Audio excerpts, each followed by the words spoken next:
যথাযথ ধর্মীয় ভাবগাম্ভীর্য ও উদ্দীপনায় দেশের সব বিভাগীয় শহরে ঈদুল আজহার জামাত অনুষ্ঠিত হয়েছে। এতে রাজনৈতিক নেতা, প্রশাসনের কর্মকর্তা সহ সব শ্রেণী পেশার মানুষ অংশ নেন। নামাজ শেষে দেশ ও জাতির মঙ্গল কামনায় করা হয় বিশেষ মোনাজাত।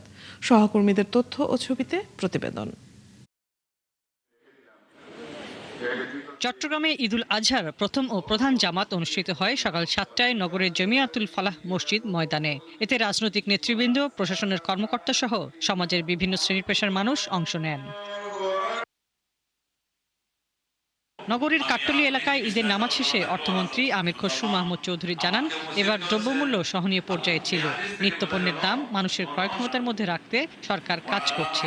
সাধারণত কোরবানির সময় দাম বাড়ে, এবার কিন্তু কমেছে। সুতরাং আমরা এই ধারাটা অব্যাহত রাখতে চাই, সাধারণ মানুষের ক্রয় ক্ষমতার মধ্যে রাখার জন্য চেষ্টা করছি আমরা। খুলনায় সকাল 7টায় নগরীর টাউন জামে মসজিদে ঈদের প্রধান জামাতে অংশ নেন মুসল্লিরা। বিভিন্ন রাজনৈতিক ও সামাজিক সংগঠনের নেতাকর্মীরা একসাথে ঈদের নামাজ আদায় করেন। পবিত্র ঈদুল আজহা উপলক্ষে নগরবাসীকে শুভেচ্ছা জানাচ্ছি। বরিশালে হেমায়েত উদ্দিন ঈদগাহে সব শ্রেণী পেশার মানুষ এক কাতারে নামাজ আদায় করেন। এবার নারীদের সাথে একত্রে নামাজ পড়েন সিটি কর্পোরেশনের প্রশাসক বিলকিস আক্তার জাহান শিরিন। সবাই ভালো থাকবেন, সুস্থ থাকবেন, ঈদের আনন্দকে সবাই মিলে ভাগাভাগি করে নিব। রাজশাহীতে সকাল 7:30টায় মহানগরীর হযরত শাহ মখদুম রাদিয়াল্লাহু আনহু কেন্দ্রীয় ঈদগাহ ময়দানে ঈদের প্রধান জামাত হয়। সমস্ত বহিঃশক্তির হাত থেকে বাংলাদেশকে যেন আল্লাহ হেফাজত করে। আমাদের মনের পশুত্বটাকে কুরবানি দেওয়ার মধ্যেই প্রকৃত কল্যাণ এবং আল্লাহর সন্তুষ্টি। রাজশাহীর পরিবেশ আলহামদুলিল্লাহ সব দিক থেকে সন্তোষজনক আছে। রংপুরে কালেক্টর ঈদগাহ মাঠ ও মসজিদে ঈদের প্রধান জামাত হয়। সাম্য, সম্প্রীতি ও ত্যাগের বার্তা নিয়ে নামাজ শেষে দেশ ও জাতির শান্তি কামনায় করা হয় বিশেষ মোনাজাত।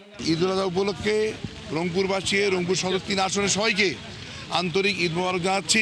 আজকের এই ঈদ উদযাপনের মাধ্যমে একটা সুন্দর রংপুর বিনির্মাণ করতে পারি, যেখানে আমাদের সম্প্রীতি বজায় থাকবে। ময়মনসিংহে উৎসব মুখর পরিবেশে ঈদের প্রধান জামাত হয় সকাল 7:30টায় নগরীর আঞ্জুমান ঈদগাহ মাঠে। নগরীর বিশিষ্টজন সহ নানা বয়সের মানুষ যোগ দেন এই জামাতে। কুমিল্লায় কেন্দ্রীয় ঈদগাহে সকাল 8টায় হয় ঈদ জামাত। ধর্মপ্রাণ মুসল্লিরা কাঁধে কাঁধ মিলিয়ে ঈদের নামাজ আদায় করেন। পরে দেশ ও জাতির মঙ্গল কামনায় বিশেষ দোয়া করা হয়। আসেন, যে যেখানে আছে ওইখানে সততার সাথে দায়িত্ব পালন করি, তাহলে দেশ এগিয়ে যাবে। সিলেটে সকাল 8টায় মহানগরীর শাহী ঈদগাহ ময়দানে ঈদের প্রধান জামাত হয়। এতে প্রায় 1.5 লক্ষ মুসল্লি অংশ নেন। নামাজ শেষে দেশবাসীর মঙ্গল কামনায় বিশেষ দোয়া করা হয়। আপনারা সবাই দেশের জন্য দোয়া করেন, সমস্ত হিংসা বিদ্বেষ পরিহার করে আমরা যেন ঐক্যবদ্ধ হয়ে দেশটাকে সামনের দিকে নিয়ে যাই। আমরা যতটুকু সম্ভব চেষ্টা করছি, আমাদের উপর অর্পিত দায়িত্ব মানুষের সন্তোষ মোতাবেক যেন আমরা পালন করতে পারি। হাসিবা আলী বর্ণা, 71।